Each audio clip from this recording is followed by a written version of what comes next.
अस्सलाम वालेकुम my dear students. तो आज मैं पढ़ाने जा रही हूँ क्लास 4th की English, page number 72, chapter number 7, the 4 stirring band. यहाँ पे जैसे आप देख सकते हो कुछ म्यूजिकल्स इंस्ट्रूमेंट दिए हुए, जैसे violin, tabla, flute, tambourine, sitar and accordion. ठीक है, जो किसके लिए काम आते हैं? जो म्यूज़िक के लिए काम आते हैं।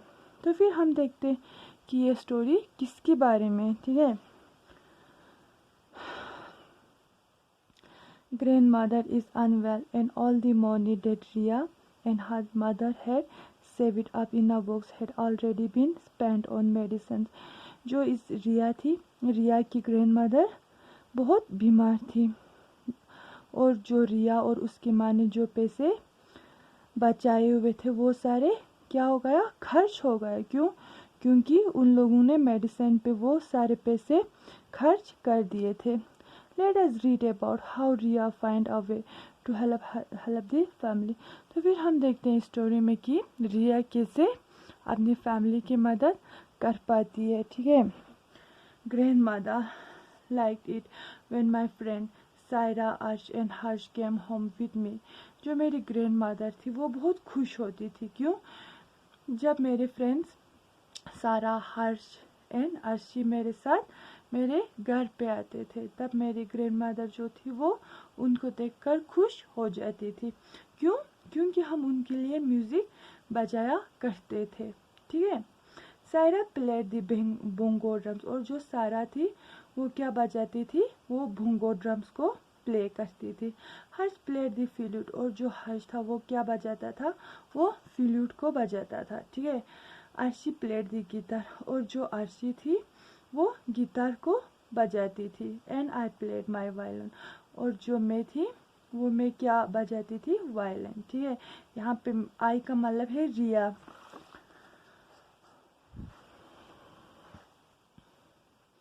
Then grandmother fell sick and couldn't even leave her room। मेरी ग्रैंडमदर जो थी वो बीमार हो गई थी, जिसकी वजह से वो अपने रूम से बाहर नहीं निकल पाती थी। I wondered when she would be able to step out again। मैं बहुत सोचती थी कि कब मेरी जो दादी है वो अपने रूम से बाहर निकल के आएगी। The whole house seemed so empty and quiet। मेरी जो पूरी घर थी वो बिल्कुल खाली खाली और खामोश लगता था। क्यों? क्योंकि दादी की बीमारी की वजह से। ठीक है, One day as I was playing my violin, I remembered the story my mother had told me about grandmother and her love of music। एक दिन जब मैं अपने वायलिन के साथ खेल रही थी तब मुझे एक बात याद आया। जो किसने बोला था मुझे? मेरी माँ ने बोला था। किसके बारे में? मेरे दादी के बारे में। ठीक है, और वो बात क्या थी? ग्रैंडमदर और उसके म्यूजिक के बारे में था। When grandmother was a little girl, she used to play the violin too। जब मेरी जो ग्रैंडमदर थी वो छोटी थी, वो भी क्या बजाती थी? वो भी वायलिन को प्ले करती थी। ठीक है, She would play at parties so that everyone could dance and sing।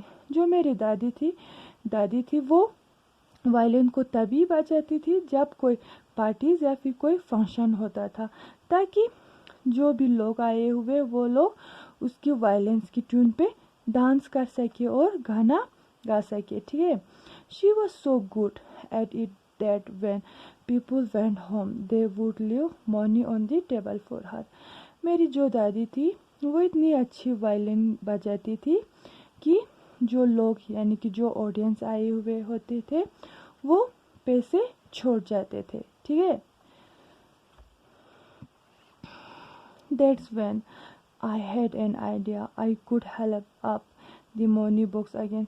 तब मुझे उस चीज़ से मुझे भी एक आइडिया आया कि मैं क्या अपने मनी बॉक्स को फिर से भर सकती हूँ। ठीक है, I ran to grandmother rooms. मैं दौड़कर कहाँ चली गई? अपनी दादी के रूम में चली गई।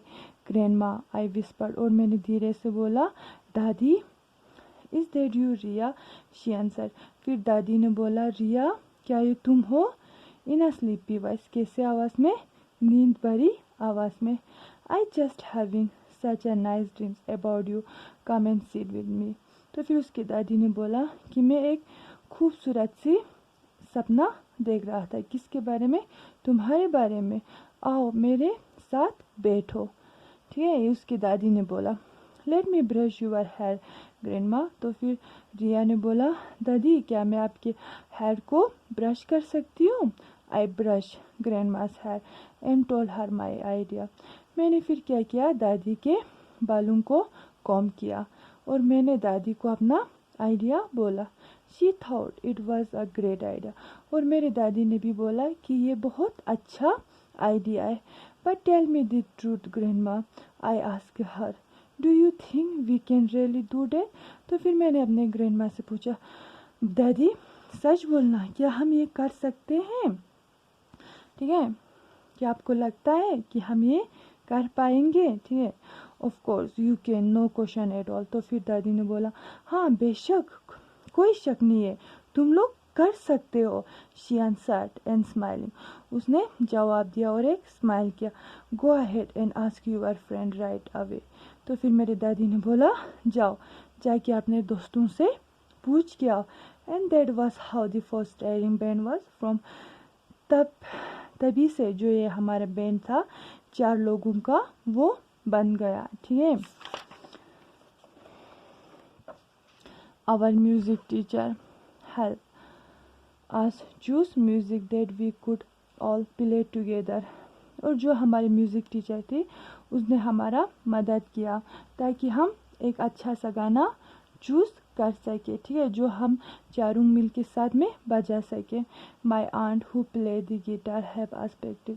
मेरी जो आंट थी वो जो गिटार बजा रही थी उसने हमारा मदद किया हमारे प्रैक्टिस करने में। After many practice sessions everyone said that we sounds very good.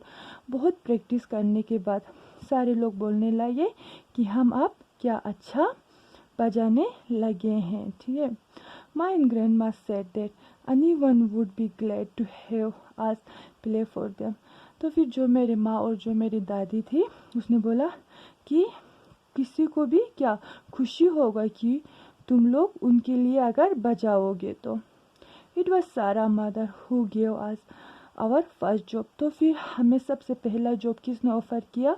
वो सारा की माँ थी, यानी कि हमारे बैंड में से एक लड़की की माँ। She asked us to play at a party for Sarah's grandparents। ठीक है, तो फिर जो सारा की माँ थी उसने हमें पूछा क्या तुम लोग एक पार्टी के लिए बजाओगे? और वो पार्टी किसके लिए था? सारा के ग्रैंड पेरेंट्स के लिए। It was the 50th anniversary of the day they had open the bakery on our street. तो फिर वो जो पार्टी था वो इसलिए था क्योंकि जो सारा के जो ग्रैंड पेरेंट्स थे उन लोगों ने एक बेकरी खोला था और जिसके 50 एनिवर्सरी हो गए थे, यानी कि उसको खोल के 50 साल हो गए थे। ठीक है, all of Sara's aunt uncles and cousin came to the party. जितने भी लोग यानी कि सारा के रिश्तेदार जैसे आंट अंकल्स कज़न्स थे वो सारे पार्टी में आए हुए थे। Lots of people from our neighbours also came. और बहुत सारे लोग भी जो हमारे हमसाये के थे वो लोग भी आए हुए थे। माँ and aunt walk down with grandma slowly. जो मेरी माँ और जो मेरी आंट थी वो मेरी दादी के साथ नीचे चली गई। It was grandma first day out in long time. तो फिर ये बहुत दिनों की बात थी जब मेरी जो दादी थी वो बाहर निकल के आई थी। ठीक है, सारा Archie and I waited in one corner as people took their seat। तो फिर जो हम चारों थे यानी कि सारा, हर्ष और अर्शी थे और हमने क्या किया, हम एक कोने में जाके इंतज़ार कर रहे थे। क्यों? क्योंकि लोग जब तक अपने जगह पे यानी कि अपने पोजीशंस पे बैठ नहीं जाते थे। ठीक है, we all had our instrument ready. और हम सब के पास अपना अपना जो इंस्ट्रूमेंट्स था वो तैयार थे। Sara's mother asked us to step forward. तो फिर सारा की जो माँ थी उसने हमें बोला कि एक कदम आप लोग आगे आओ। She introduce us to everybody. और उसने हमें सबके सामने इंट्रोड्यूस करवाया। Please welcome the 4 stirring band she announce before giving the stage to us. तो फिर हम उस स्टेज पे जाने से पहले जो सारा की माँ थी उसने बोला कि खुश आमदीद है इन बैंड्स के, ठीक है। और उनका बैंड्स का और उनके जो बैंड था उसका क्या नाम था, द 4 स्टायरिंग बैंड्स।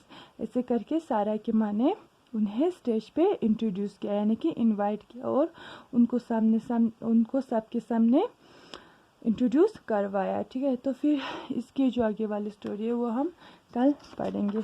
और जो इसका ग्रामर वाला पोर्शन था पेज नंबर 66 का, वो मैंने माइक्रोसॉफ्ट टीम पे जो क्लासेस होते हैं वहाँ पे मैंने करवा दिया था, ठीक है। और इसके पिक्चर्स भी मैंने ग्रुप में सेंड कर दिया। अगर किसी को फिर भी कोई डाउट या फिर कोई परेशानी रहता है तो फिर वो मुझसे पूछ सकता है, ठीक है। बाकी have a good day to you all.